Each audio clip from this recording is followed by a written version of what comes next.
o'clock on a wall, meaning we can start.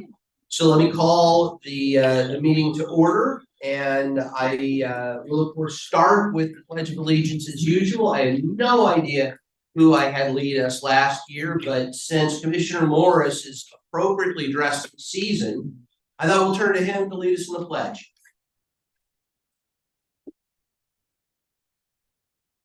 Pledge allegiance to the flag of the United States of America and to the republic for which it stands, one nation, under God, indivisible, with liberty and justice for all.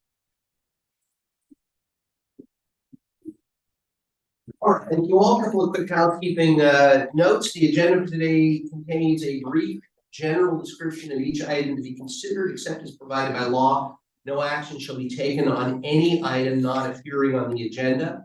The Commission End Homelessness encourages public participation. If you wish to speak on any item appearing on the agenda or during general public comments, please complete a speaker request form and turn it in to the clerk prior to the reading of the particular item. Speakers will be given 3 minutes to speak. The clerk will run the timer and announce when your time is up.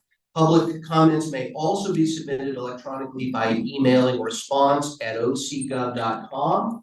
And with that, let's move to the roll call. Madam Clerk, please call the roll. Thank you, Mr. Chairman. Don Wagner. I'm here. Vicente Sarmiento. Here. Jim Vanderpool. Deborah Rose. Sue Parks. Here. Adam Hawley. Here. Sean Dimitropoulos. Christy Cornwall. Here. Benjamin Hurst. Monique Davis. Here. Jack Twom. Here. Jason Ivans. Here. Todd Spitzer. Nathan Williams on behalf of. Nina Cunningham. Here. Richard Afable. Paul Wyatt. Here. Milo Heineman. Marcella Rios Faust. Robert Morse. Here. And Mr. Chairman, we have a quorum. Thank you all, and thank you all to the directors for being here. And as a reminder, and maybe I should have started with this first, but please be aware the room is hot mic. For the live stream of the meeting, anything you say, Cameron, will be heard. Additional microphones are placed on the table in front of you. Commissioners, please speak into the microphone so it may pick up your comments for the live stream.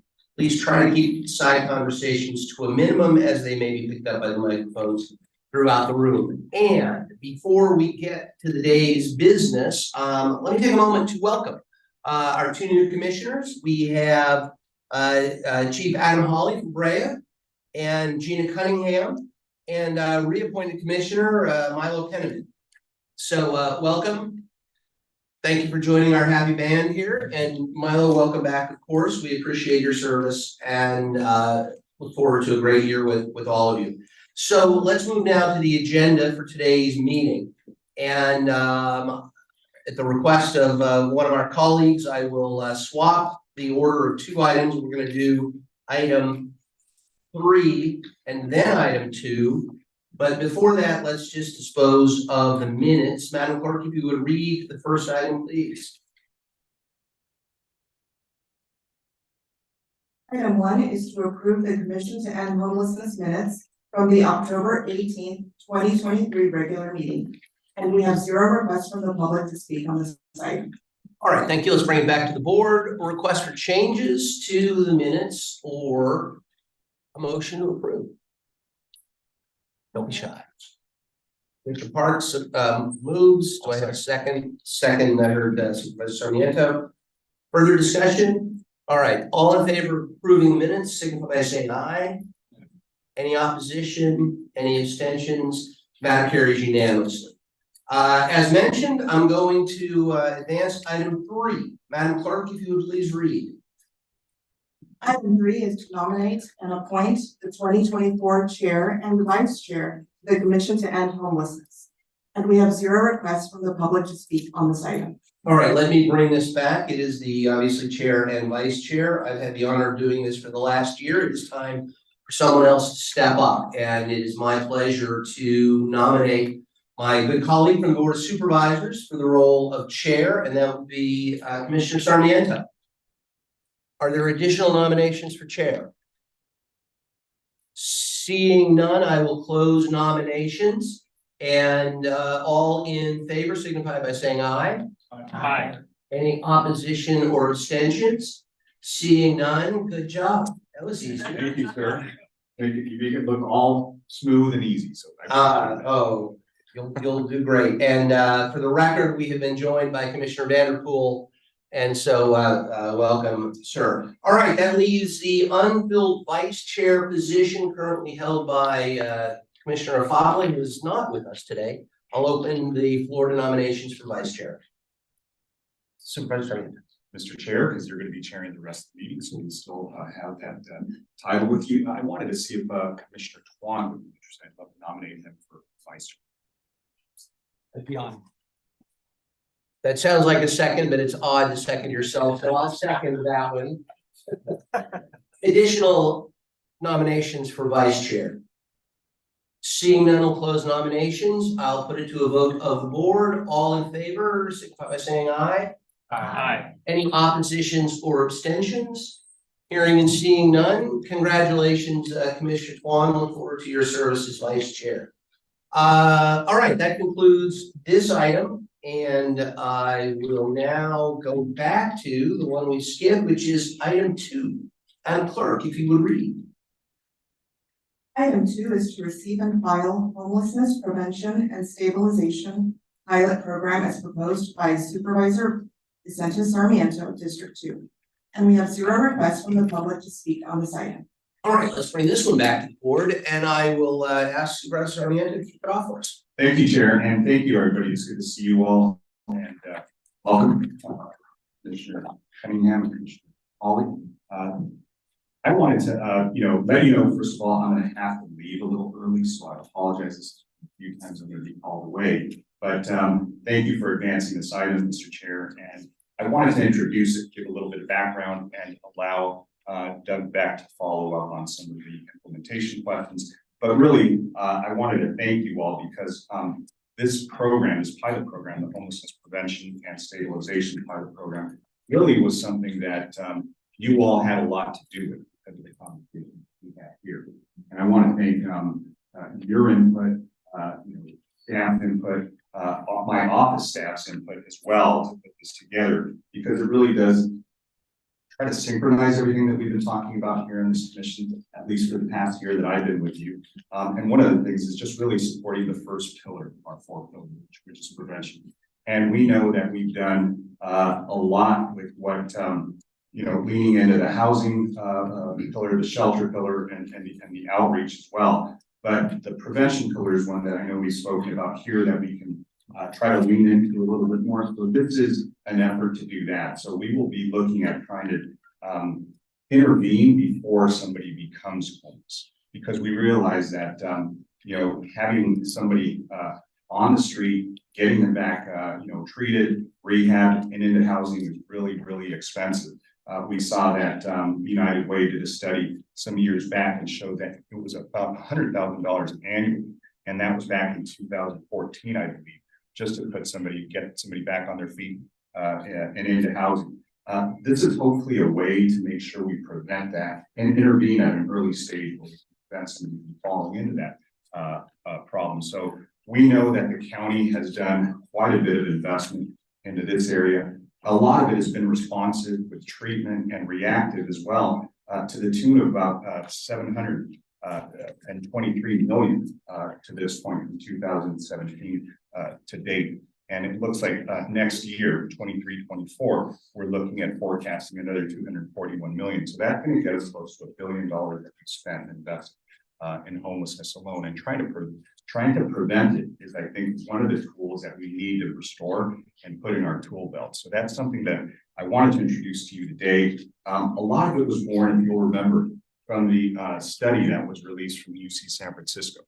And they talked about some findings there, and it showed that, number one, it debunked the myth of a lot of people were homeless coming in from out of state. That was one compelling finding. But the other finding was 70 to 80% of the folks that were canvassed said that if there was some ability for them to stay housed with some subsidy, they wouldn't have been on the street. So that's where sort of the genesis of this was born, because many of them were behind on their rent. They had arrears. They had other their debts that they couldn't get out from under, and they said to stabilize their own rent arrears would do a lot. So that's kind of where the idea of this was born. And we started researching and looking at other studies, and it looks like the other counties have tried to do this.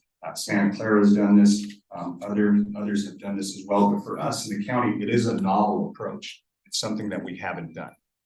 So it is a pilot program to see whether this works. And so we wanted to make sure that we did a robust effort. So we're looking at going out and doing this for about 12 months, intervening with the grant, a lump sum funding amount, approximately $6,000 that would cure arrears, both rental arrears, utility arrears, any other debt that may be carried by that household, and then follow it up with some incremental stabilization payments that would go on for a maximum of 12 months. We're hoping that that's going to give us a good sense of whether or not this is helpful. And the study sample is going to be about 200 households that we're looking at. And we're standing it up with about $1.5 million from our discretionary funds in my office. And so we're hoping that the county will match that. So it'll be a total of $3 million. 10% of that will be for administration implementation to make sure that we have not only these disbursements, monitoring, wraparound services, but also a study. And that's something that I think all of us want to see is metrics, data. Does this work? Is this something that's helpful? Is this something that's going to prevent people from becoming homeless? Because one of the things I think that I heard from commissioners here in this in meetings that we've had is some frustration on the cost of housing and building units, right? I know we were given numbers about $600,000 to $700,000 to just stand one unit up, and then the time it takes to actually build those units out. Well, as that happens, you have more and more people falling into homelessness and becoming unhoused. So we're trying to keep that number as flat as we can. This is one way to do that as we build out, and nobody's saying let's do this instead of something else. I think this is more of a complement to what we've done. And I think in our county, the numbers are still manageable. If you look at other counties, they're not in the same condition. You can't really do this and make much of a dent in LA County. But here, I think we can. So to the extent that this becomes one more tool in our tool belt to be able to go ahead and try to prevent this from happening, I think it's something that we want to see whether this works. So at the end of the 12 months, we're hoping to engage, and we've been in preliminary discussions with UC Irvine and some of the professors there who want to follow this and help us up front to ask the right questions, and have the right metrics and have the right data, so they can come back to us and say, yes, this was helpful, this was compelling, this is something that we should maybe look at doing on a more permanent basis. And I know we're looking at having Cal Optima help us with some of the case management, and I know Cal AIM and Kelly, you're here, and there's a program where Cal AIM is providing funding for folks who are already unhoused, homeless, and it helps them with like 6 months of funding. But we're looking at maybe having that language amended to see maybe that can be, those funds could be available on the front end. So all these things are at play right now. We know that District 4 Supervisor Chafee is looking at introducing something similar to this as well. He was on this commission. He spoke to us about it. Our pilot programs are a little different. He's leaning into more of the lump sum, where we're looking at doing not only a lump sum, but also followed with stabilization and incremental payments that will help people become stabilized with workforce development, information, financial stability information, and really just making sure that people understand how they can stay housed. But we know that there's so many people that are right on the verge of becoming unhoused. If we can prevent that from happening early on, that saves us a lot of money. It's really 1/10 of the cost that we spend on trying to get people housed. So that's something that I wanted to have brought to this commission, so you all can be introduced to it first, knowing that it was sort of the discussions that we had here that really was where it was born. But I also want I want this commission to also serve as a vehicle for introducing public policy direction that we could bring up to the Board of Supervisors, because you all are the experts. You are the folks that see this. And so to the extent that this becomes a forum where we look at things that we've done well, and we have, I think when we look at our point in time count, there are things that are really working well in this count. And that's really to the credit of all of you that have been able to guide this. But I think there are things that we can do that are maybe different and could help us even more, because again, this is a county, I think, that has been applauded for some of its creativity, its innovation. And I think this is one more asset that we can use. So to the extent that we will do much more on this. This is looking at, we're looking at taking this to the Board of Supervisors in early January, but I wanted to bring it here first.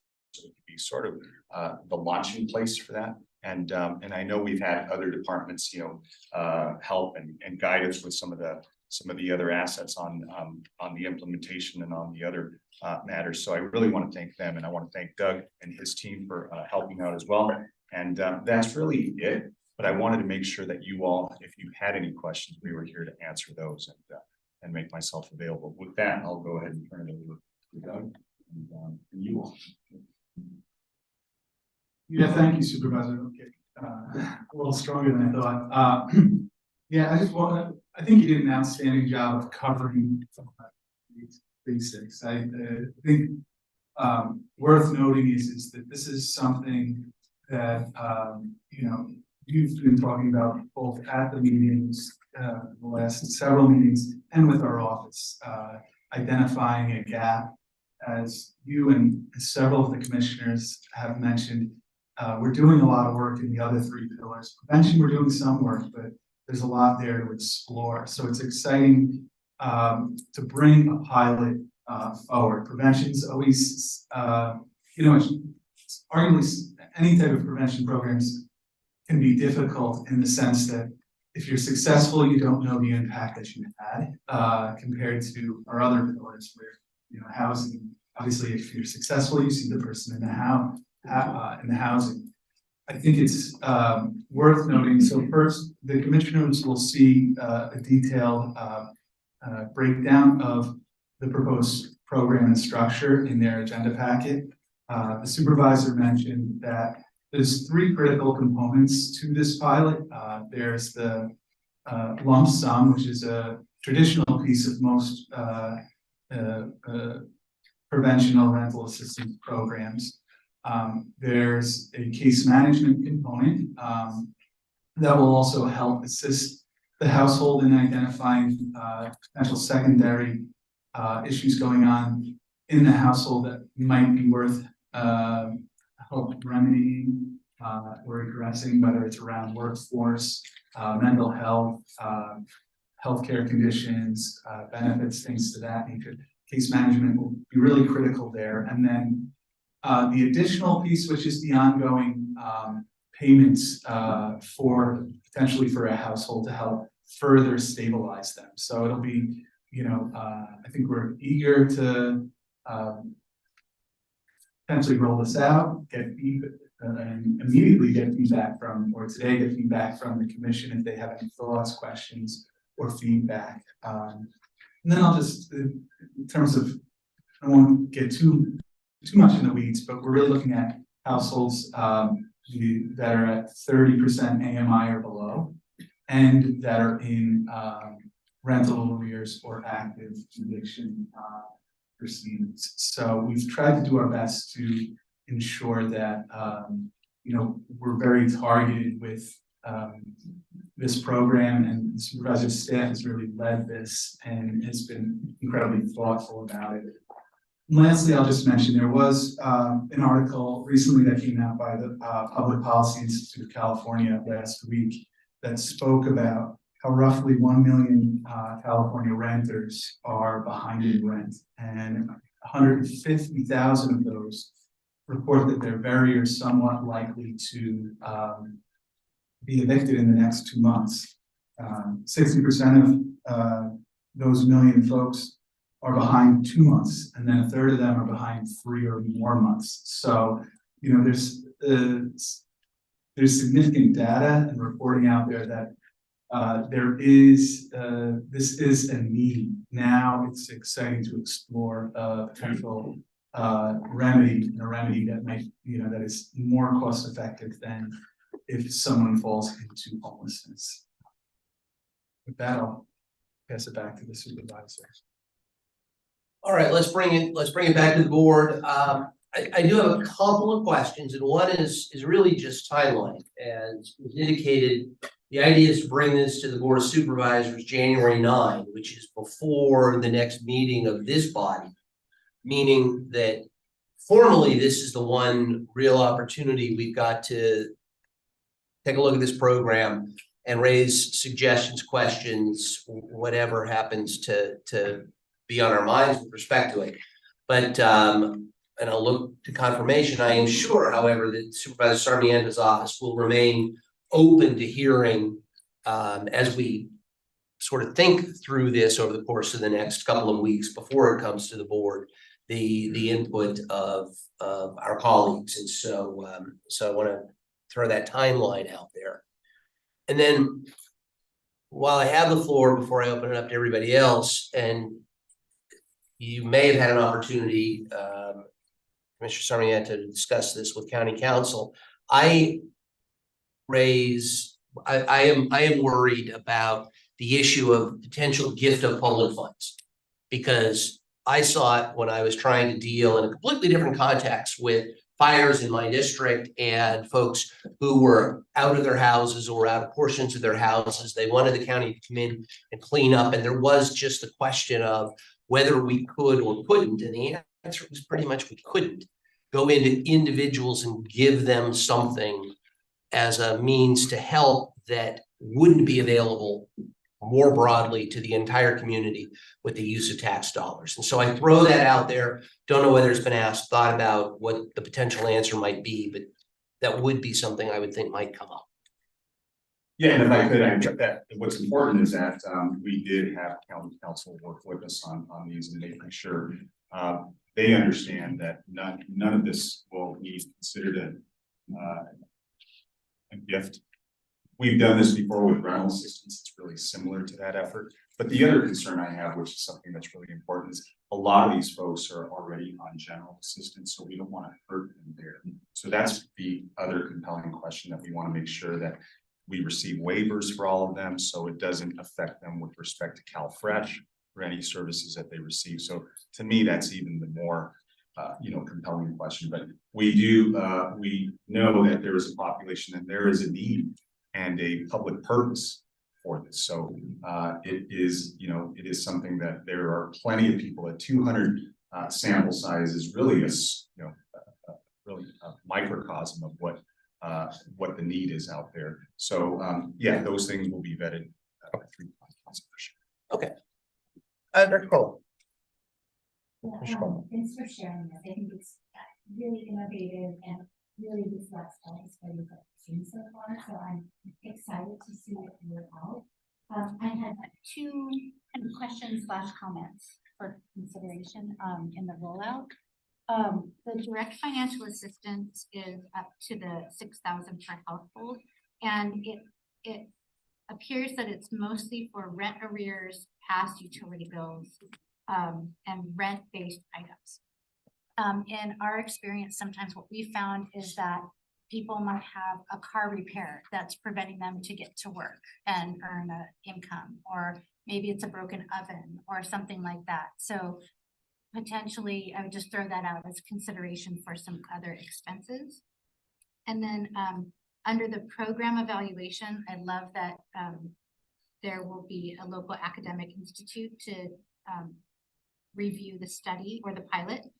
The one thing I think would be really kind of a step above would be also to see if there could be a 6-month or 9-month follow-up on those families after the supports end, to see how they're maintained.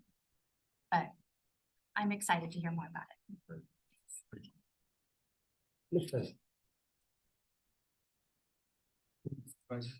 I think this is fantastic. What I like about the Commission on Homelessness, the name of this commission is that it's got a high bar that we should fight to hit soon. But it also creates the dynamic of a barometer of are we up or down by one person in any category of homelessness or a sheltered status. And so we can't have a serious conversation on homelessness without looking at the inflow into homelessness as well as looking at the long-term infrastructure that gets us there. And so with that, I really appreciate that you took that great study that Benioff put together and kind of rolling out this pilot. I think it's a great direction. And I think, especially knowing the demographics of the homeless population and so many boomers moving into homelessness, you really have to acknowledge that that barometers can be tricky to track. In terms of the tracking of the data, I like that there's a research institute tied to this, and I do want to look back to some of one of the things about the Benioff study that kind of carved out through their focus group approach was some of the subpopulations at risk of homelessness, not just leaseholders, but they actually broke out the category of non-leaseholders, subletting, couch surfing, people living in circumstances where there's a lot of challenges with making that work to remain safe and behind a locked door. And so I would just note, I think when as they're doing the data and collection on this and follow-ups, it'd be great to just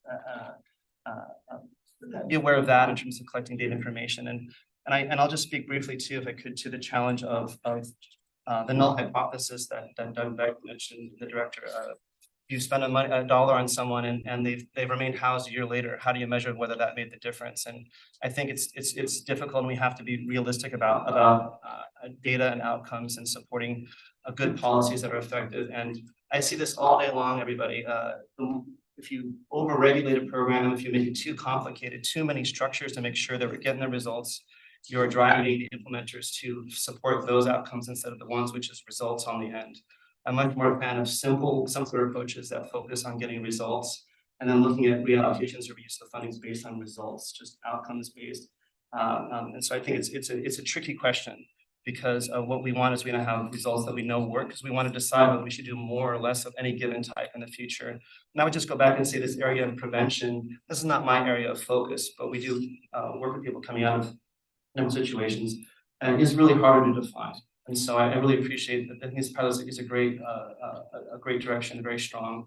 And I'm hoping that we'll come out of this looking for more ways to think about how to keep homelessness down. And with that, I'll just close with saying, and during the pandemic, for all that crazy challenge of the pandemic, homelessness did go down in this county. And one of the things that was there was homeless prevention dollars. So we do have recent evidence in our direct experiences that we see those results. And so here with a targeted program, aware of efficacy and just the best way to implement them. I just am very happy to see this and really grateful.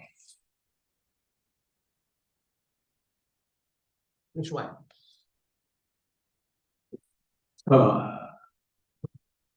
First of all, most of you probably know that prevention is like my mantra. So I think on more than anything, so I'm happy to see that finally a program really just that prevention is important because we will not end homelessness without preventing it. And also besides, sort of just the overall cost and so forth, the trauma, so forth that creates homelessness, if you start to remove that, that's even maybe more valuable. United Way has a Smart Point program. That Commissioner Marshall talks about it. That's in that prevention. So it's been going for some time in various cities. So there's a lot of input that I'm sure that program can also provide about how they've identified those most at risk and how they've identified the outcoming results. I think getting feedback from that program also would be a big benefit in terms of both measurements and cost effectiveness. If on an individual basis this costs $10,000 and being on the street costs $100,000, you already have to really prevent 1 out of 10 that would have fallen on the street to break even, and that would, and if you reduce the trauma and so forth, then that would be a win, right? So you don't have to hit 100% in order to make this pay off. What I would like to see though is, I think that in programs like this where we look at them that a regular update on the commission in terms of as you start to look at the metrics, bring it back and present to the commission how you hope to be able to measure impact and results. And then periodically look at, are you getting the results that you sort of hypothesized you would get from it? And or better, and if so, what adjustments could be made? So I think we ought to, I'd like to see the commission stay involved as the program rolls out to comment. And so by the end of the time, I'd also like to go back and look at some historical data. We have some data actually trending on the percentage of those that we hit at the point of time count or survey every year who were newly homeless in the last 12 months. And if we start to look at what that percentage has been and whether we as begin to reduce that percentage statistically over time, because that's really what you want to do is you want to reduce the number who have become homeless in our area. And if you take it from its current 40% down, at 5% a year with a program like that, over a 5-year period, the impact would be enormous on the results of that. So I think we can look at it in a number of ways where there's metrics that can be worked and feedback that can be coming to adjust the program. And I think the commission can make it more visible and more a topic of discussion. So I think I applaud you for bringing this, pushing it through. I just think, we need to be engaged and work with you on it. Thank you.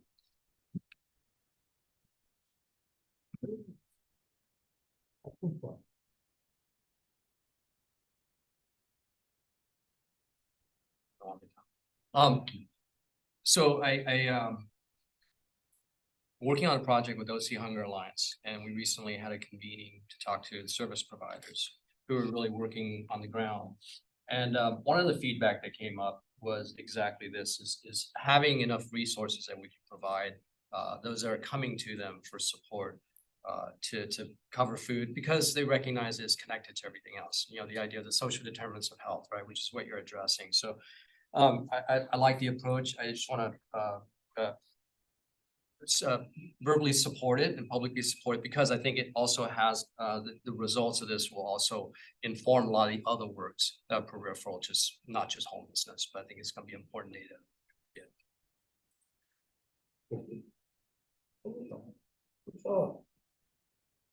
Good afternoon. First of all, this area of prevention, critical.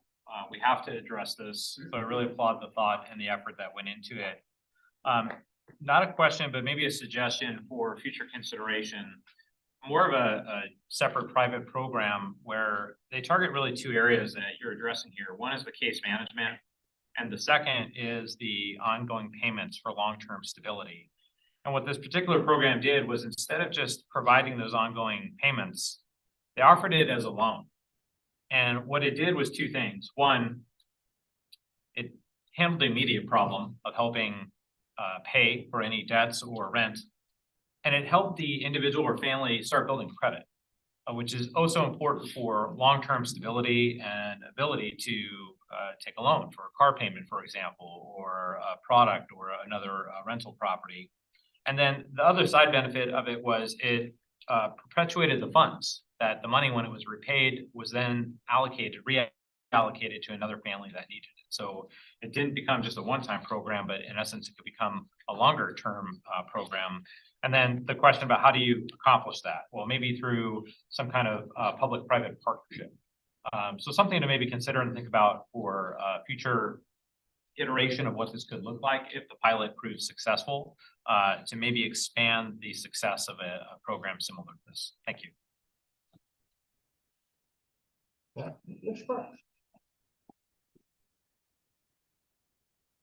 let me add my thank you for bringing forward a prevention program. I think it's exciting to have something like this in front of us and something that's forward thinking. So I really appreciate that.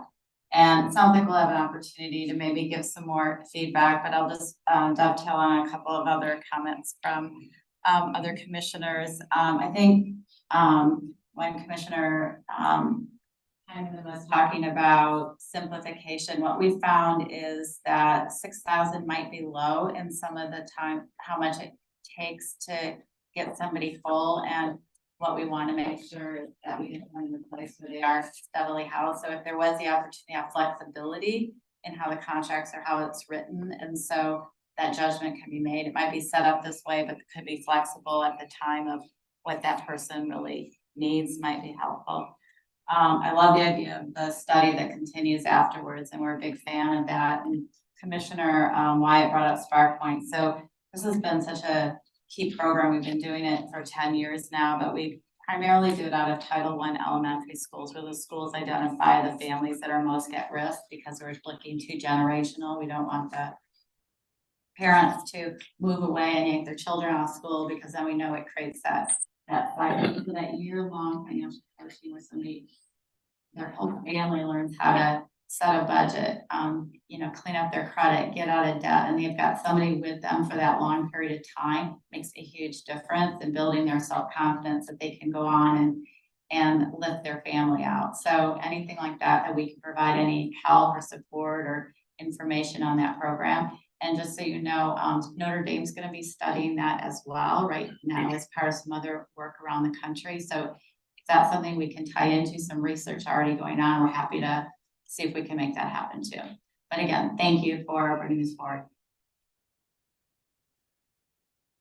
Is there a residency requirement or duration nexus so that our county residents get priority first? Well, it will be limited to just county residents. Our perspective, and half of it, because it's coming from discretionary funds from our district, it will be prioritizing District 2, which includes Anaheim. But the other half, balance of the county, they don't show some proof of connection to our county to be eligible. Excellent. I think the one thing I'll add is, we are looking specifically at Orange County residents, and, part of, going through the process will be identifying the need and identifying our resident and their readers are connected to a residence in Orange County. It's a great program, so I'm hoping that our residents, be taken care of first. Certainly the second. All right, further comments or questions? This is a receive and file item, so no action is necessary, but thank you for the discussion. Thank you for the out of the box thinking on a great program. So I look forward to seeing it when it comes to the board. Thank you, everybody. And all the comments, just to wrap up, thank you for all the suggestions of flexibility as well. See the accountability. This is something that we're thinking about as well. And reporting back to this commission on a quarterly basis, just to make sure you all know how things are going. And responsibility for those who are receiving as well. The financial stability and financial literacy piece of this is going to be important. But I love the idea of working with these folks 6 months afterwards. It might not be part of the formal study, but it'll be making sure that their path to success is going to be something that is not short-lived and just on a finite period of time. So all the comments were very, very grateful. All right, seeing nothing else, let's move forward with item 4, membership recommendations. Madam Clerk, can you read, please? Item 4 is to approve recommendations for appointment of the following candidates to serve on the Commission to End Homelessness to the Board of Supervisors for final approval. James Vanderpool, City Manager for Anaheim as the North Service Planning Area Representative for a 2-year term. Kelly Bruno Nelson, Executive Director, Cal Optima Health as the Medi-Cal Managed Health Plan Representative for a 2-year term. Lisa Kim, City Manager for Garden Grove as the Central Service Planning Area Representative for the balance of the 2-year term ending August 8th, 2024. And we have 0 requests from the public to speak on this item. All right, let's come on back to the board with this great slate of candidates. Questions, comments, or I'll entertain a motion. Mr. Chair, I'll just Don't mess it up. confirm that on October 17th, Anaheim City Council unanimously confirmed my performance, and I am in good standing. Awesome. Anybody else? Do you mind if I? You, Mr. Beck, absolutely, floor is yours. Yeah, thank you, Chairman. So just real briefly, The recruitment process was open from October 23rd to November 24th for the Central Spa seat, which is, that nomination is for Lisa Kim, and the Medicare Managed Health Plan seat, which is the Kelly Bruno Nelson's being nominated for. The recruitment closed on the 24th. Just as a reminder of procedure, our membership ad hoc met and reviewed applications. We had 6 applications in total, and Ms. Lisa Kim and Kelly Bruno Nelson are the 2 that are coming forward in that group. If the commission supports these nominations that we have in front of us today, the next step will be bringing it to the Board of Supervisors for final approval of appointment, which the Office of Care Coordination will do in early February, meaning that people will be appointed, will be sitting for February's meeting. Make a motion. I'll entertain a motion. There's a motion from Commissioner Parks to approve the slate, seconded by Commissioner Davis. Further discussion? Seeing none, all in favor say aye. Aye. Any oppositions or abstentions? Slate carries unanimously. Congratulations to Commissioner Vanderpool. Good to have you back, sir. And we look forward to welcoming the next 2 at our next board meeting. All right, that brings us to item 5. Madam Clerk, if you would read item 5, please. Item 5 is to approve the proposed Commission to End Homelessness 2024 meeting schedule calendar. And we have 0 requests from the public to speak on this item. All right, let's come back to the board. Mr. Beck, if you'd present this for us, please. Yeah, essentially you'll see a draft proposed schedule for 2024 in your agenda packet. We are what's being proposed is the same schedule that we took this year, which is meeting every even month, and except for December, we'll be meeting on the 3rd Wednesday at 1 p.m. For the December meeting, trying to dodge holidays and impact the holidays, we'll meet on the 2nd Wednesday. Thoughts, comments, questions, motions to approve? Is there a second? All right, further discussion? Seeing none, all in favor signify by saying aye. Aye. Opposed, abstentions, matter carries unanimously. Item 6, Madam Clerk, if you would read, please. Item 6 is the Office of Care Coordination update, which includes updates on membership, the Cold Weather Emergency Shelter ad hoc, tiny homes ad hoc, and homeless grant opportunity. And we have 0 requests from the public to speak on this item. All right. Back. Absolutely. Tell us what we need to know. Absolutely. So I'll be very brief. We already went over the membership additions, but excited to have Commissioner Penniman back, Chief Polly, Commissioner Cunningham, and Ben Hurst will be joining us. He sends his sincere apologies for not being able to make this meeting. He had a very personal, important event that he needed to attend on today that he just could not adjust. So we're excited to have you on board.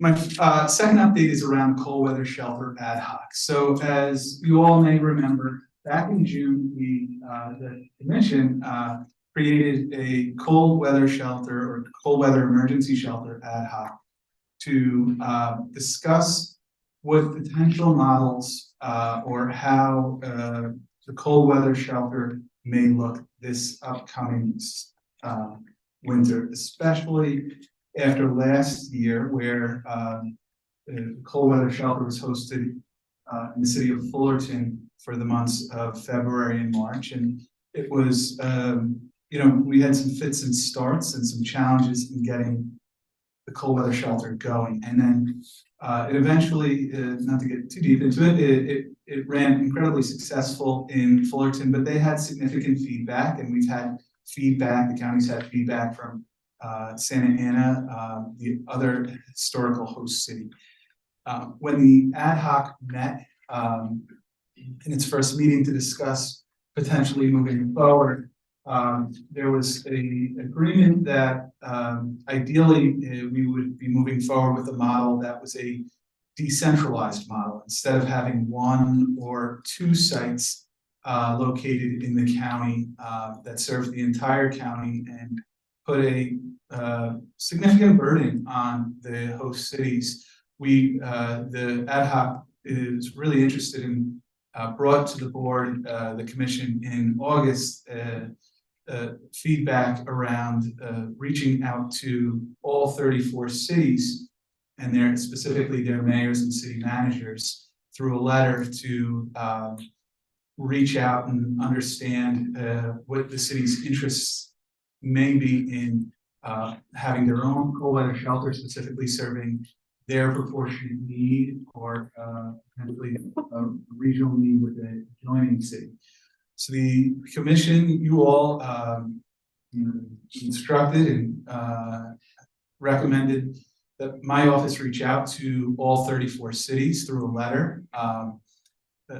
We've to date heard back from 6 of those cities, and I've reported back to the cold weather shelter ad hoc that at this time, 2 of the cities have been in communication with our office with interest in potentially hosting a model. The 2 cities happen to both be considering a model that where they would be working with their faith-based community to host several sites throughout their city, and they've also requested that the county be there to provide some funding and support. So I've reported that back to the cold weather shelter ad hoc group, and I guess I'll open the floor for or step back and see if there's any comments from our cold weather shelter ad hoc. So as part of the ad hoc committee, I'd like to make a directive to enter into negotiations with the persons for implementation of the public and utilize faith-based network also, and then explore. I mean, keep trying to get the other cities to join in also. Whatever we can get.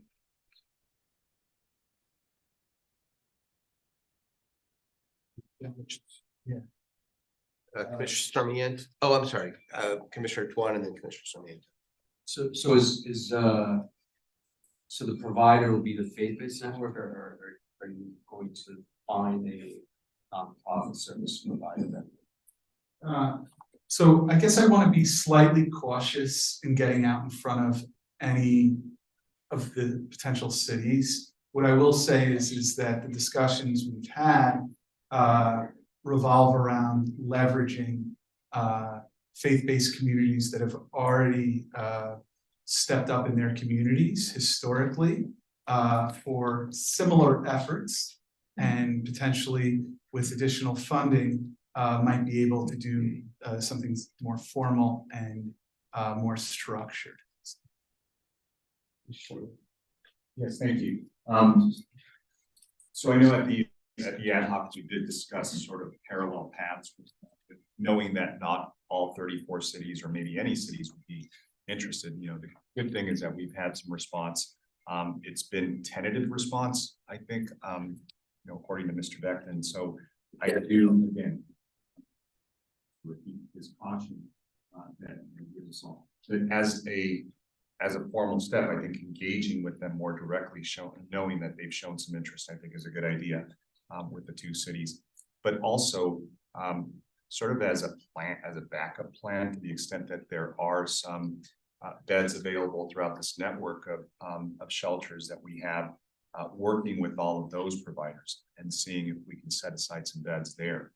One of the things I know that the ad hoc did discuss is that what was difficult, I think, at Fullerton and sometimes in Santa Ana or any city that would host this, is that you would have to bring folks from throughout the county that were experiencing, a need for a bed during an extreme weather or cold weather season. So having to transport them from, let's say, furthest end of the south end of the county to some place up in the north or some other place is difficult, not only for the city that's hosting, but it's also for the recipient that's receiving the help.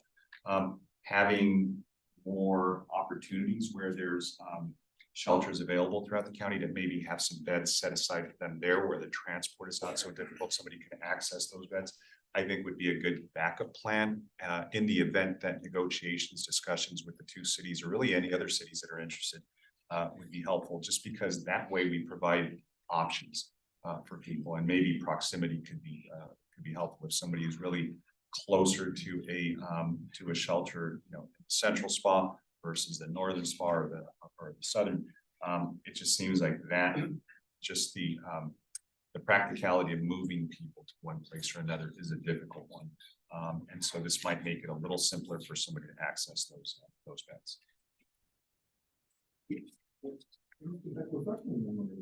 I recall that on the onset of the ad hoc, the intent of that letter was to get every city to step up for just their count, right? And so it wasn't so much to bring them to Costa Mesa and Anaheim. It was, hey, if you just take care of your own through some faith base or some motel or some temporary site. So I recognize the feedback wasn't very receptive to that concept, but I don't know that the Anaheims and the Costa Mesas of the world were under the impression that folks are going to be coming in from around the county. Not to say that we would be receptive to that idea, but and we're kind of on the doorstep of cold weather. So I'm curious if that ship has sailed for this season. So you gotta, I'll say a couple of things. I do not want to get out in front of any discussions. The intent in preliminary discussions and to exactly your point as part of the ad hoc, the directive that I heard, and why I emphasized it earlier was reaching out to cities to see what their interest was in addressing their need. So, that's where our frame is. Obviously, we work with this commission, we work with the Board of Supervisors at their discretion if that changes. The directive here today to move forward is one that I appreciate and will comply with and understand that, yeah, it's December 13th. We're fortunate that the weather's been fairly mild so far. We will move on that directive quickly. I'd also like to mention, and I think it's important to note is, and I appreciate Supervisor Sarmiento mentioning about the additional directive and the additional efforts, which is working, our office is working with the shelters that the county operates and is interested in working with the other shelters throughout the county to potentially look at options on how during cold weather seasons, specifically when we have extreme weather, at the moment, to see if there's a way where we could lower admission processes. I don't want to say barriers because for the most part, many of the shelters have pretty low barriers. It's the process of getting into the shelter that we'd like to work on, so that if there's a need, that it could be addressed right away. One thing I'll note I think an area of encouragement is during Hillary, I forget what the classification of that was, but leading up to that, and through it, I know the county and I believe several cities did exactly what I just mentioned, which was loosening up criteria at their shelter to make sure that when outreach teams are out in the field leading up to and during these extreme weather events, that they have immediate access for those that need it. So at least from my perspective, I'm encouraged that on that directive, there's also potential for good positive movement. I'll share that, Mayor Aiken is extremely interested in this topic and was last year. And so one of the commitments that I made as a member of this commission was to work towards some type of, which landed me on the ad hoc committee, fortunately. And so one of the suggestions that she mentioned that she and I talked about that I would present to this body is, would there be an appetite by the board offices to have district staff reach out and do a personal touch to each district city, just confirming receipt of the letter and just, shaming is the wrong word. But perhaps just again, and just confirming receipt of the letter and just expressing interest on behalf of the commission to look at options within their jurisdiction as a thought. I can't speak for any of my colleagues, but I will say for my part, there would be no reluctance or hesitation. Confirm receipt, impress upon them the importance of this and this kind of collaborative effort and see what we can shake loose, if anything. Mr. Chairman, I got Commissioner Morris and then Commissioner Cornwall. Yes, sir. I can only speak to the response from Costa Mesa. Both basic groups have experience with them. One of them opened up a temporary shelter during the COVID. The other one was the temporary shelter while the permanent shelter was being built in Costa Mesa, and they were the temporary shelter for a year and a half. So they do have experience with handling. Thank you. Commissioner Cornwall. Thank you. So, I like the idea of the supervisor officer, contacting the city to encourage, maybe we could say, participation. Do cities receive any type of a stipend or financial benefit as part of providing the cold weather shelter? Or could that be? That's ultimately what we're exploring, and the way I'll speak to the way that our office has approached this postal sending the letter is we're interested in sitting down with the city to have a discussion. Understanding that a discussion doesn't mean a commitment, and we are open to and willing to provide funding where we have it available. I think the first piece is having that discussion with the cities. But yes, there is available funding. That doesn't mean that we're able to fund everything or there's specific models, but we are interested in contributing.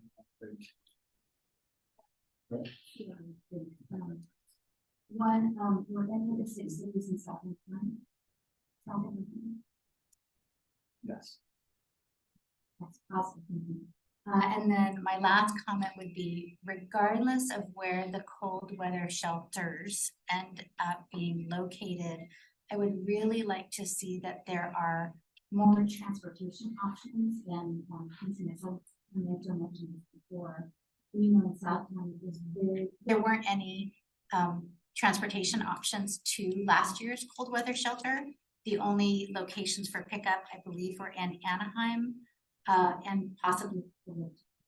So to have a transportation pickup in South Orange County would be.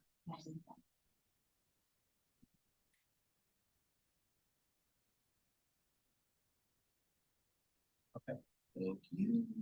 And Commissioner White. So I'm not on there. So we had the discussion last October, about the South County area specifically. Since between then and now, I've probably had 25 or 30 meetings with various cities and council members and city managers and service providers to try to outline what would work in that area where We have a lot of small cities that are very distributed and with, in general, relatively low numbers, but still, I mean, I didn't have any city who told me that they wouldn't love to have a place where on cold nights and others that people, and also felt it was critical that once there that they had the outreach and / case management to continue to interact with those people off shelter to take that opportunity. The barrier that we just can't get past, Doug and I exchanged a number of conversations, is that their perspective is that they're all small cities generally, and they get no direct funding to deal with homelessness. All of that funding goes through the county. County acts on their behalf, so you have to be 300,000 or more to get direct funding in most cases. And that their view was very clear and very straightforward. The county holds the money. Either the county should do something, or the county should make the money available to cities to do something. And the county has refused to do either in their point of view. And therefore, until somebody steps up and says, we pulled the money down from these various things on behalf of the cities that are in our county, and therefore we will make it available for these kind of programs under these rules that accomplish these things, then they said we would be at their doorstep in a minute to claim that money with our partner cities and make this work. But if the county refuses to do that, then there's nothing we as a city can do because there's no money to make it happen. And that's been the conversation I've had over and over and over. They've outlined the program that they think would work, how to distribute it so that the people have to have local to them, so that their outreach workers who have worked with them every day ongoing can continue to work with them under shelter as opposed to having them isolated somewhere in further cities. They've talked about how to provide security and how to provide transportation, and gone through a whole set of guidelines on what we think the program should look like. But there is no funding that's been made available to them, and the idea that they have to step up in the firing line without funding, they just said no, basically. So that's where it's left. I would like to find a way to overcome that, but we haven't been able to do that yet.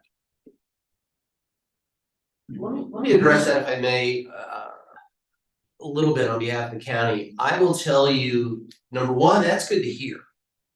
And it is the first item. There isn't a South County city that I can recall, and I would recall this, that's come to me and said, hey, Don, we'll do a cold weather shelter if you give us X dollars, Y dollars, whatever it happens to be. Nobody has stepped up and said that to me.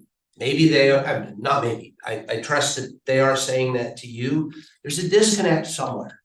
And which is why I like the idea of I'll reach out. And I'll maybe even add in there, maybe if you were talking to Paul Wyatt, let me hear from you. But that actually is not a conversation I've heard. Would be happy to entertain it. Let me respond to that. This is where we always get tangled, right? Okay.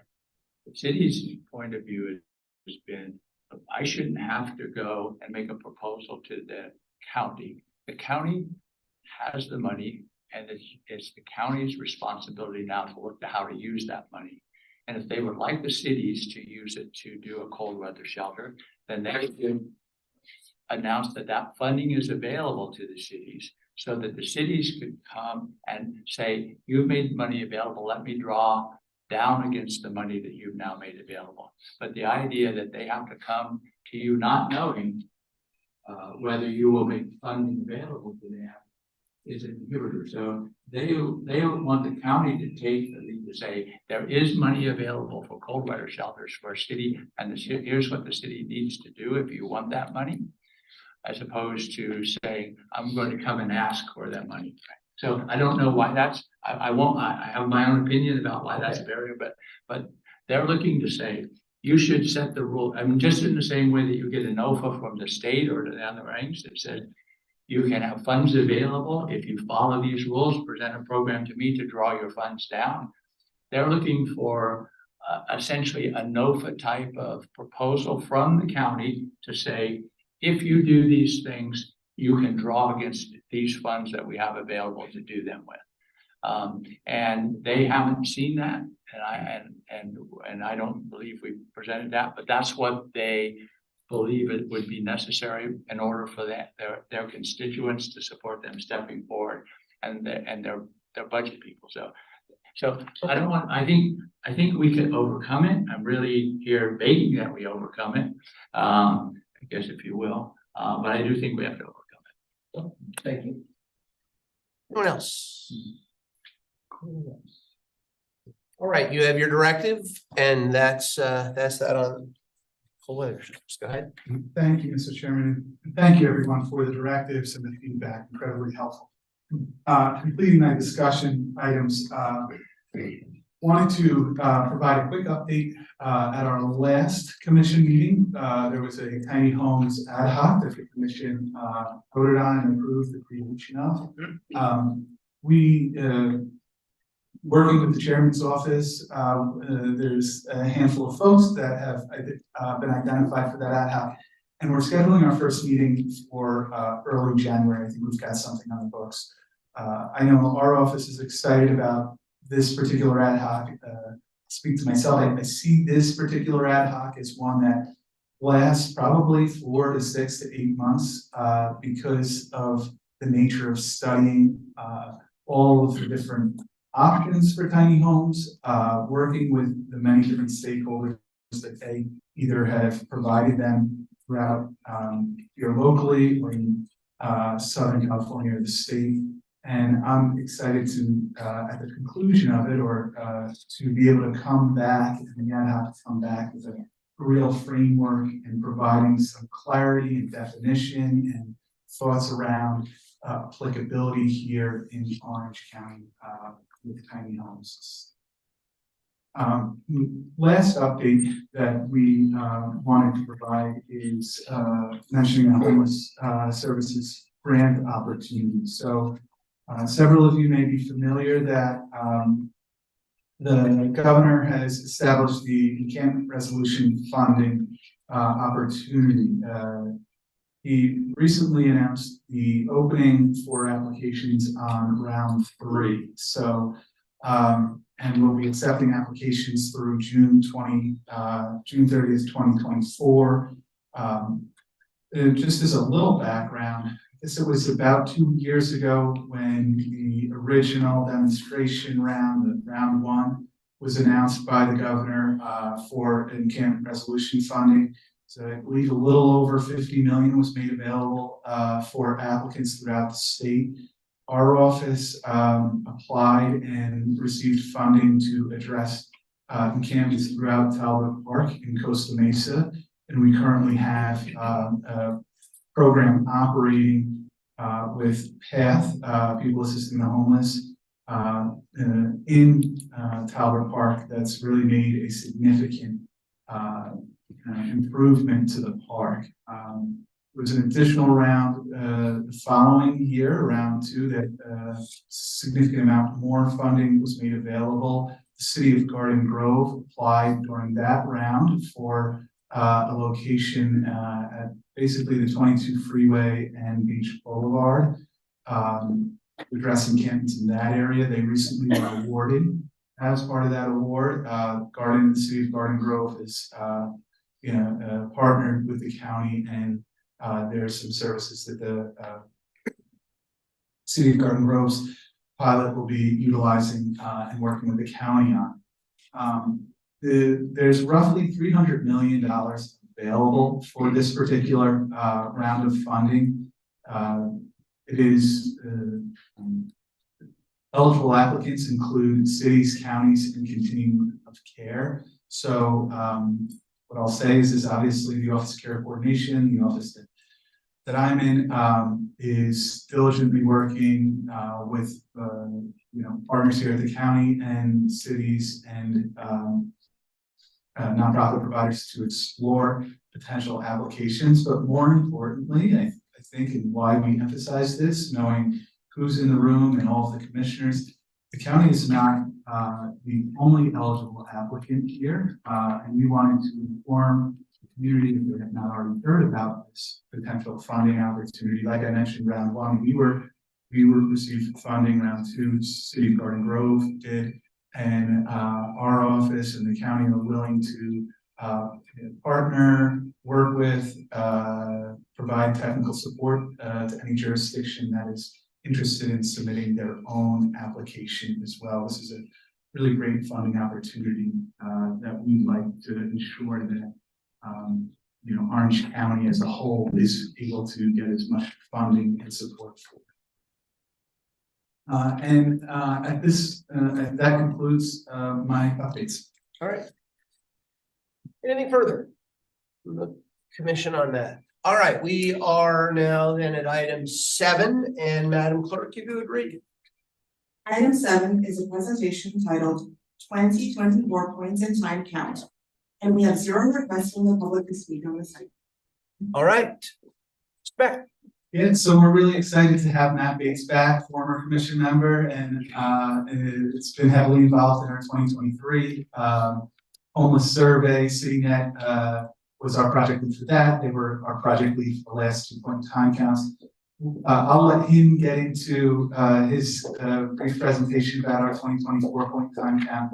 The one thing I will emphasize is that this is a great volunteer opportunity. A, we need the volunteers because it's such a big exercise, and B, it's a exercise that I've been a part of well over a dozen in several jurisdictions, and I haven't come across a volunteer that at the end of the session was like, man, never again, this was a total waste of my time. It's always the opposite. People walk away, and it's just a really good opportunity to get an understanding of it. And I'll mention, I think in 2022, the Commission to End Homelessness may have had more commissioners show up as volunteers than the Continuum of Care Board. So I've mentioned to the Continuum of Care Board that we'll be holding a little tally on volunteers. And we just really appreciate leaders, especially from the Commission and the COC, not only participating both beforehand, making sure that their organizations and cities are such critical partners in preparation for it, but also showing up during the mornings and night of the unsheltered count. So I'll hand it over to Matt Bates, and obviously after our presentation from now until January 22nd or 23rd, feel free to reach out. Thanks, Doug. Appreciate the invitation and the time here. I did know that in Doug's preamble there, he mentioned brief presentation. So that word, I caught that. What you have in front of you in your packet, and it's for the public that's here today, is a very thorough presentation and overview of the 2020 count. So I'm going to work through it relatively quickly and just highlight a few things that I think are important for this group to understand, because I know that you're coming to this with a lot of pre-existing knowledge and experience. But that said, if you've got any questions or you want me to slow down and cover any topic, I'm happy to do that. So first thing to understand about the point in time count is this is a mandate from HUD. So every COC across the country that receives HUD funding is required to do this count. And that's important because HUD also puts some constraints on the process. So when you can count and how much time you can spend, what days you can count, and even the survey questions, some of the survey questions and the way the survey questions are asked are mandated by HUD, because what they're trying to do is collect a national data set. And so they want all the data that they receive from all 400 plus COCs to be consistent. And so if they've got different COCs asking different questions in different ways, it's not going to all match up. The other thing that it's just important to point out, and it's embedded in the name, is that this is a point in time. And so one of the things that's kind of commonly misunderstood is that this project becomes a thorough and comprehensive view of everyone that's experiencing homelessness in Orange County in 2024. And that's just not true. It's everybody at one point in time. We talked earlier in this meeting, you all talked about people who are behind on their rent, and we just know that later in 2024, there are going to be people that experience homelessness that are not homeless on the night of the count, and vice versa. Some are going to be homeless on the night of the count, and they're going to find housing. So this is it's just meant to be a snapshot, a picture, as thorough and as complete as we can accomplish in that one particular point in time. Why do the count? There's a couple of important reasons. It provides current information about the number of people experiencing homelessness and where they're located across the county. It uses geolocation technology on the phones, and if you've been to the event, you can see the maps populating in real time about where people are being surveyed across the county.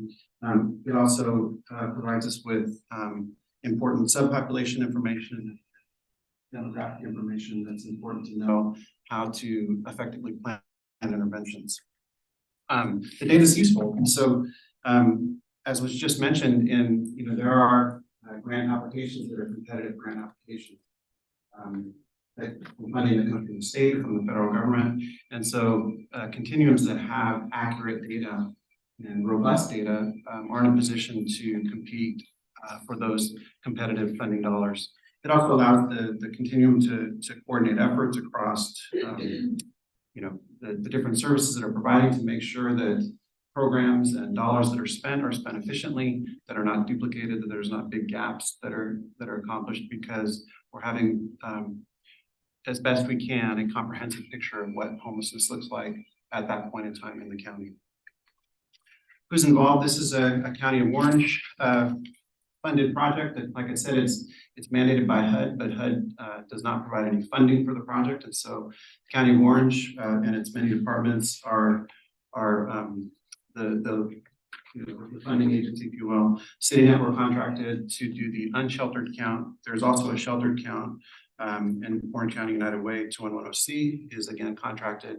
And those agencies have been involved for the past a couple of point-in-time counts here in the county, along with Hub for Urban Initiative, and that's an agency that helps us with the methodology to make sure that everything that we're doing and that we're asking is compliant with HUD standards. And then finally, the County of Orange Continuum of Care, as Doug mentioned, those are the agencies that we're leaning on to provide volunteers along with the general public and the general population, because this information is so important for the work that the COC does in the years moving forward.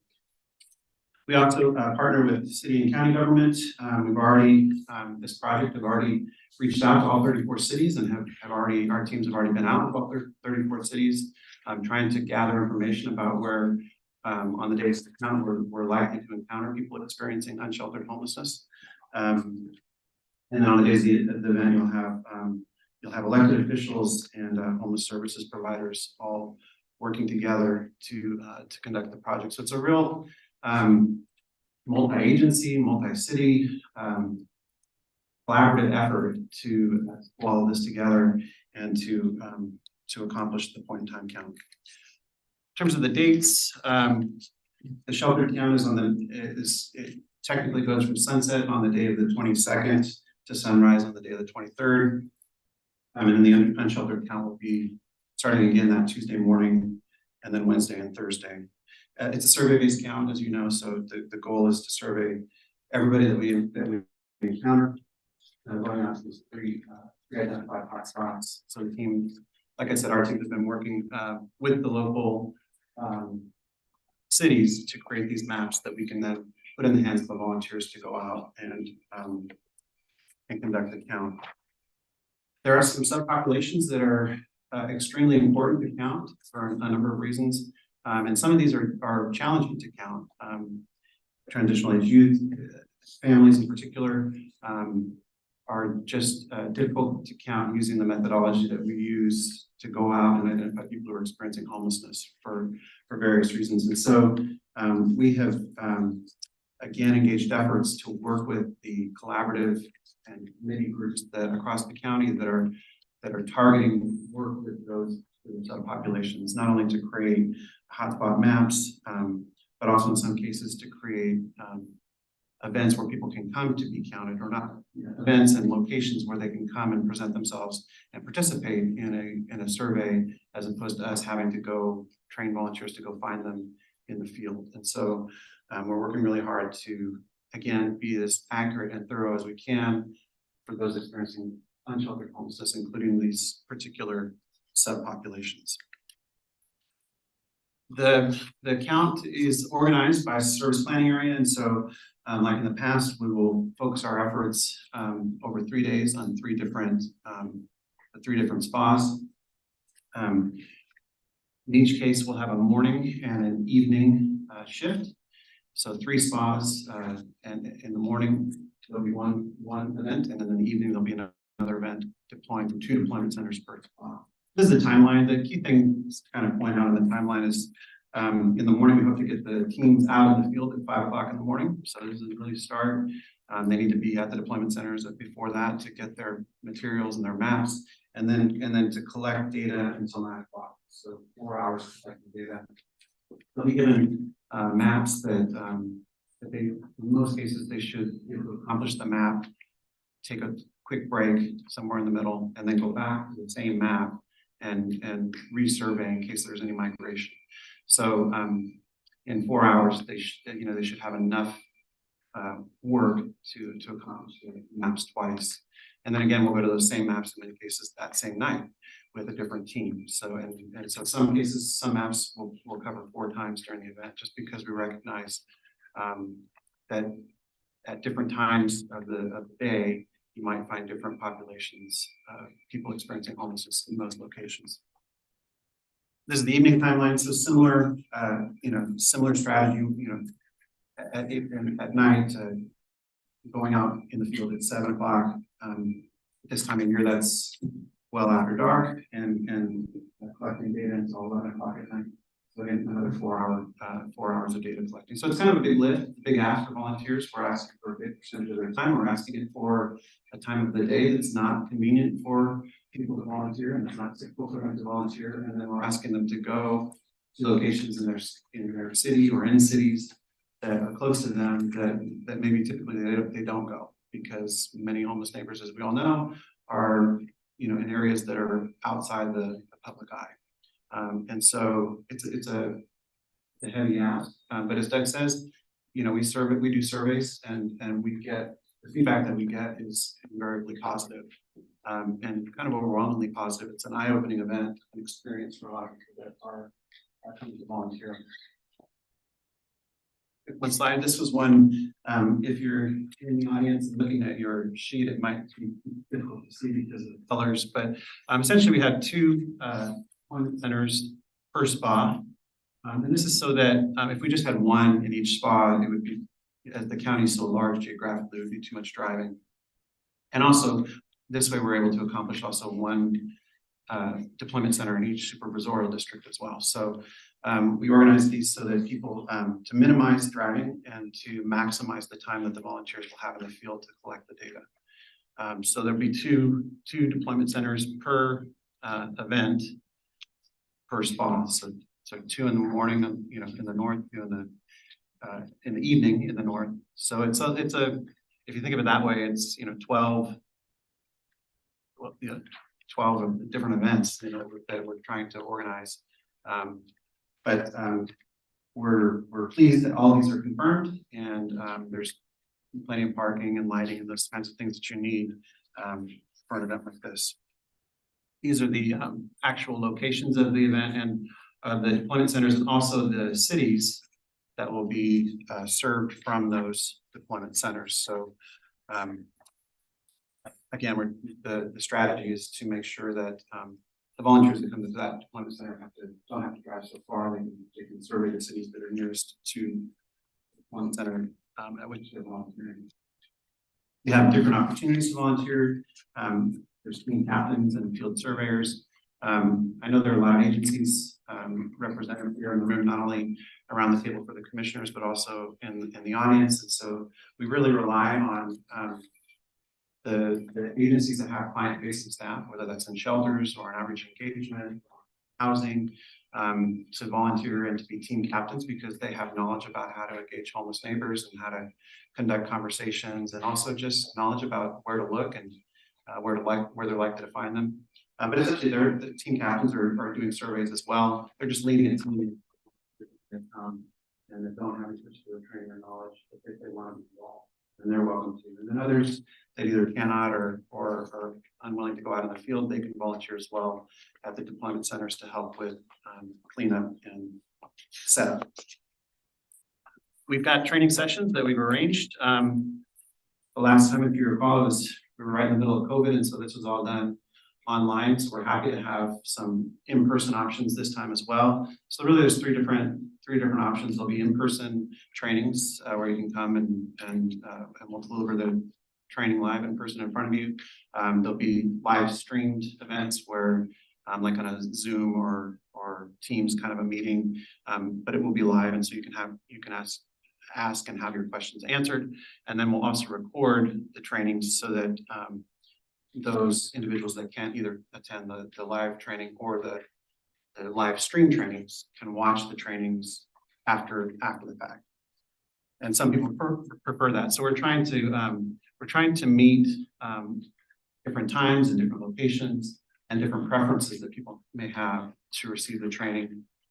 And in that training, we'll go over some of the information that I've shared here in more depth to explain like what the project is, but also what's expected of them. And we'll go through the survey questions, and we'll go through the application that's used, and safety and health protocol and those kinds of things, so that when they show up when they show up on the days of the event at the deployment centers, they're knowledgeable and they understand what they're going to be doing and how to go about it, so that we can be as efficient as we can when we've got teams in the field collecting data.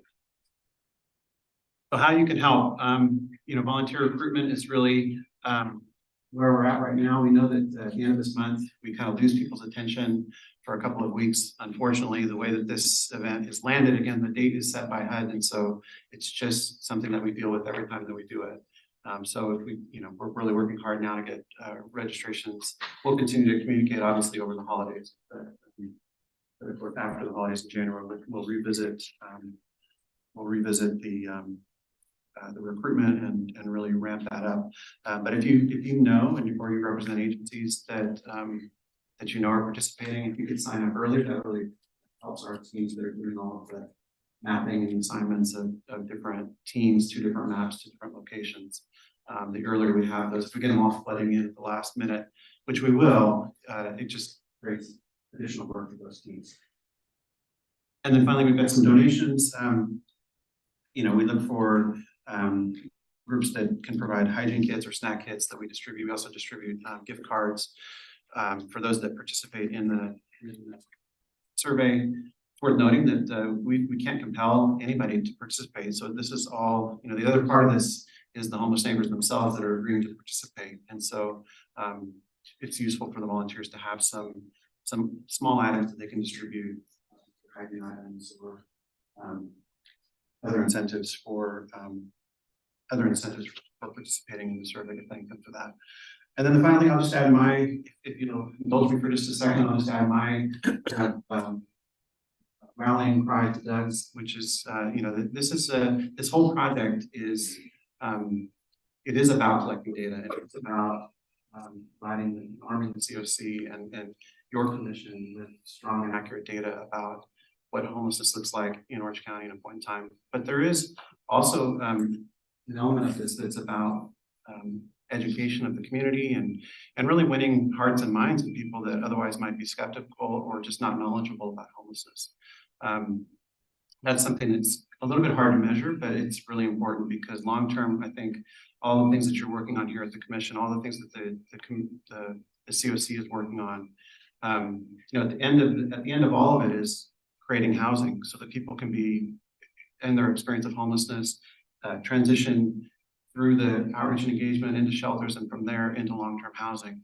And in this county, just like counties all across the state, local communities have a lot of say about what kinds of housing is built and where, and they have a lot of authority and a lot of power. And so the more people that we have that have a data-driven perspective on homelessness and that have firsthand experience, the better off that we're all gonna be long-term. So getting people out in the field, like Doug says, they come back invariably remarking about how difficult and challenging it is to be homeless. That sounds obvious, but you know, when it's cold and dark in the middle of January and it's 5 a.m. and you see somebody that's sleeping under a park bench with just a blanket, it hits in a different way than reading a report with just a number on a page. If they have that personal experience and they talk to that person, it's an eye-opening experience, and hopefully it creates some empathy and some willingness to be part of solutions and resource allocation across the county. So that's my pitch.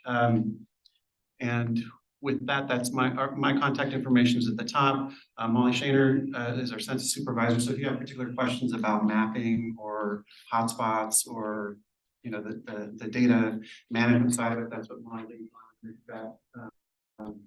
Donations or ideas about donations, you can contact Erin Kaufman, and her information is there. This is the website. So there's a I don't know what's this called? This what's that? QR code. So there's a QR code on your. I know I'm old. There's a QR code on your sheet that you can take a picture of, and that'll take you right to the website. I'm the kind of person that will type in under the search bar. I know that's probably old. I'll type in everyone counts OC. But if you go to any of those, you can register now. These are also for email and for Instagram and Twitter. The kind of handles that we use now during events. You can follow us on social media, retweet and re-promote within your sphere of influence. Appreciate that. With that, if there's any questions, I'm happy to take those. Should we fax you? If you want? Yeah. Smoke signals. Ms. Bates, thank you very much. Let me come back to the council, Commissioner Powell. I had a question. I appreciated you identifying the subpopulations. Just a question on domestic violence survivors. Do the domestic violence shelters participate in this program or provide contribute their own? So they participate in the sheltered count. Sheltered count. Right. So there's they a sheltered count and then there's an unsheltered count. And then those two data sets are kind of merged and married together.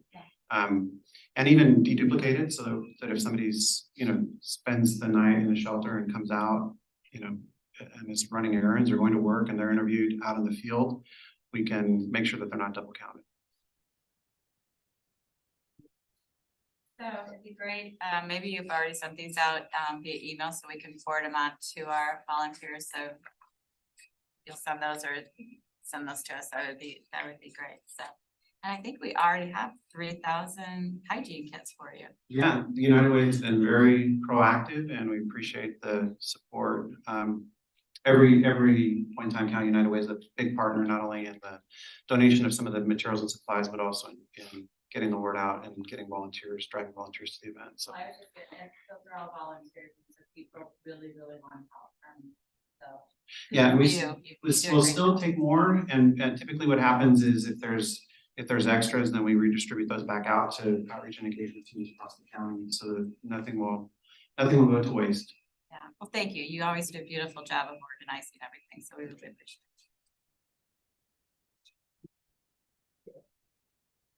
So I want to just piggyback on something Matt said that useful and others is this is a really important data collection effort. This data is valuable. We've collected it. I don't think we've been able to take advantage of the data as much as we like to as we try to build this other data. And we just talked about metrics of prevention and other things where this data would be an important part of that is look at how you change this data. And in 2019 we got a summary report and got a full report, but we never got access to the data, so we could look at other uses of the data and other metrics. In 2022 we got a summary report, but we never got a full report and we never got access, so we didn't really take advantage of the data as we used to. And I don't want to have that happen again. I think whatever the process is to make sure that as we're collecting the data, it's processed, the the way it's used to and who and how the accounts get deduped and, you know, and all the rest of the other things. And then how the data can be made available without, you know, compromising, you know, any personal identity or whatever. I think that's a doable thing. But as we work through this process, whatever we should be doing to make sure that that we can leverage this data in all the ways that it can be leveraged to help us better serve the community and understand what's helping it is critically important. So I just want to bring up the fact that I remain concerned that we haven't really leveraged the data enough. And I want to make sure that we find a way to do that. Hopefully we can go back and as we work through this, figure out what to do with the other data to make it more available too. But you know, I think that's critically important because I think this data is really, really important to us as a county and the agencies trying to serve homelessness. So I'd appreciate just keeping the focus on that. That reminds me of two thoughts. One is that this will be the third event of using the same methodology. So between 2017 and 2019, the county changed methodology and went to a survey-based count using the Survey 123 apps, and so this will be the third event. So there will be some consistency there. And then the other thing to mention is this is meant to be complementary to the data project that was just done in 2023.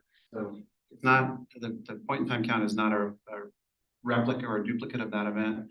So that the question about data analysis ideally should be able to look at both data sets and try to make some important determinations about trends and opportunities and interventions that spring from what we're learning from those two different data. Yeah, data analysis tools now are really, really powerful because the amount of data being collected online for various things. I think we have tools. If we can get this data, I think we can really derive some things from it that and I agree with you that that survey that we just did early this year is added, you know, can be combined with this data in ways or, you know, to supplement it. I think those are critically important. So I just want to make sure we keep that in mind as we're working through this process.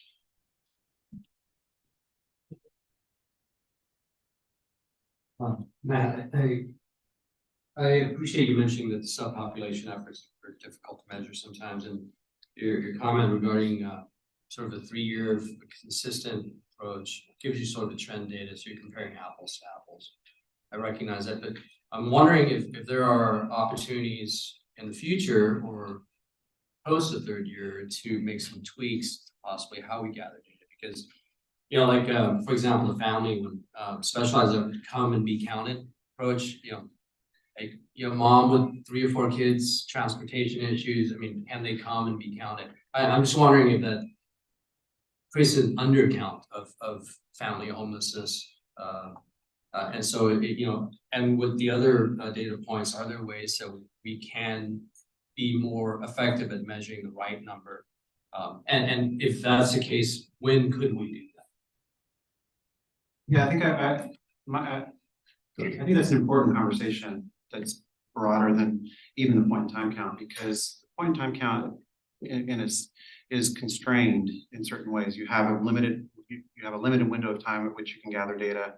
And the county of Orange is just extremely large. They have 34 cities and a huge population and a huge geography to cover. So this is where, you know, most COCs that has dealing with are much smaller and easier to count in that sense. So the part of the analysis of that question has to be, is that something that can fit within the constraints that are given to us with the point time count, or is there supplemental work that needs to be done? And how does that work? And how do we align all of that? And those are all important questions. And I share your concern about the subpopulations, which is why we prioritize them and try to do the best that we can within the constraints that are just built into this project to be as accurate and thorough as we can. But you know, at the project level, not just, you know, sitting at, but all of the partners, this is something that is a pressing concern for us. It's worth continuing the conversation. Can I add one point on that? I just wanna, I appreciate, Commissioner Farm mentioning this and Matt, your feedback. I do wanna point out that, CityNet and COC staff leadership, Office Care Coordination leadership, has been meeting with different subpopulation group leaders, throughout the last several months to discuss where, there might be some, appropriate adjustments to the methodology. And that is, you know, that's where the most meaningful conversation happens, but this is a conversation that has really been happening over the years. So it's a constant discussion. And for example, you bring up families, you know, we've met with family service providers, we've met with DV service providers, we've met with TAY service providers. The challenge, like Matt says, is the constraints of HUD, trying to stick to the methodology as much as we can to ensure that we have a consistent count. But we also want to make sure we're counting everybody, you know, so it's that balance that's so incredibly important.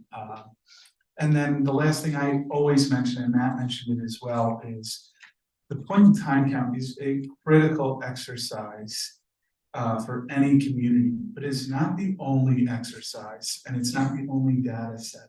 It is one that is most popular, and I understand why, and to lean on to measure the homeless, you know, the size of the homeless population in the community. But there are so many different exercises and data points that we lean on each year as well. This is one, it is truly a point in time. So on one given night, how many people are experiencing homelessness? We have other reporting that can speak to longer term data. And when thinking about it as a point in time, it also provides a little bit of an ability to understand that count might not be exactly perfect, and we will always strive to make it better, but it is not the only thing we should measure ourselves against.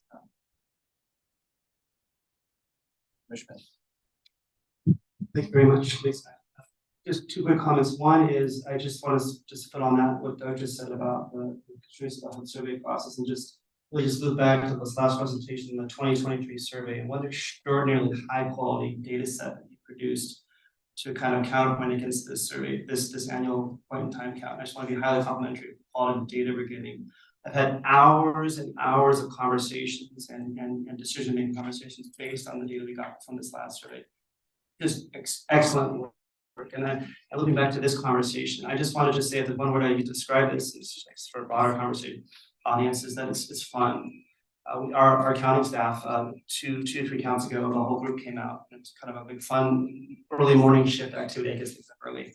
And really enjoyed it, got a lot out of it, a chance to connect. And it is quite something to go out there on the streets at 4 in the morning or 11 at night and feel comfortable and safe and talk to people out there who chat back to you and have a nice normal conversation with someone that you could be in class. It's an excellent way for us to kind of normalize in our own minds that the people in the streets, they're us, but on a different day.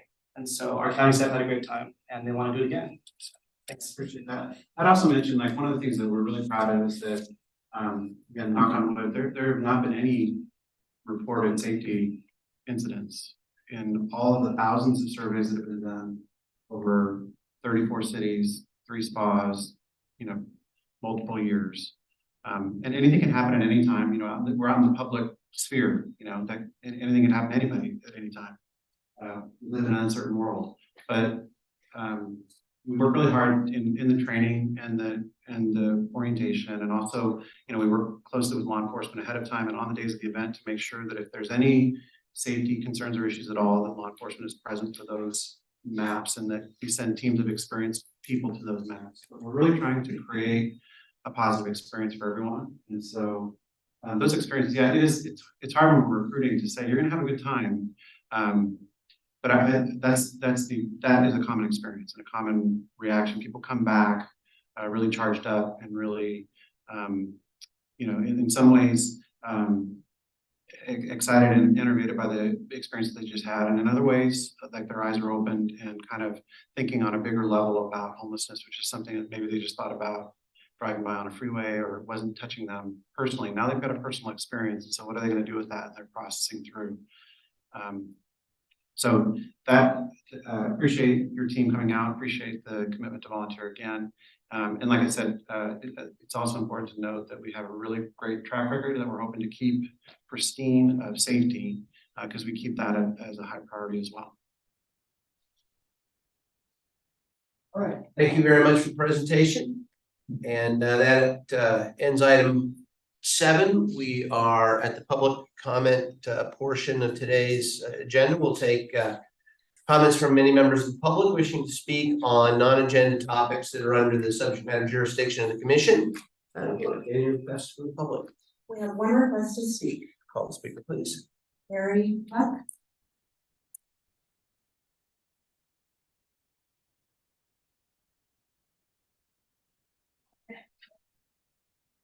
Hi, good afternoon. There you go. Get used to that. Well, I just wanted to say I appreciate all of the effort that's being made toward prevention. As the Family Solutions Collaborative, we take family service requests from families all over the county. And I can tell you that prevention is about 70% of the forms that we receive. And we can even track what happens to them along the way. About 40 of them reach out again throughout that year, looking for referrals for a second time. Our stories do tell the data and we can follow that. I'll just give you 2 examples of stories of families that contacted us and we weren't able to do anything for prevention and they ended up falling into homelessness. So one family story in March 10th, 2023, they were in their own apartment and house. On April 19th, 2023, they were still in their own apartment. And again, on April 24th, they contacted us and they were at that point in a car or a recreational vehicle. Another family story is November 4th, 2022. They were in their own apartment, contacted again November 17th, and they were still housed. By February 2nd, 2023, they were in a motel that was paid for by an agency. And in February 15th, they were at that point in a car.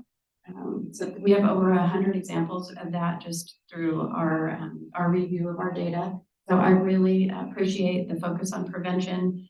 We can do something to make sure that more families don't fall into homelessness so that we can tackle it on both sides to make sure that we're making progress. So thank you very much. Thank you, Ms. Buck. No further comments? All right, let me bring it back to the commission. Questions, comments for the good of the order? Anyone have anything to say?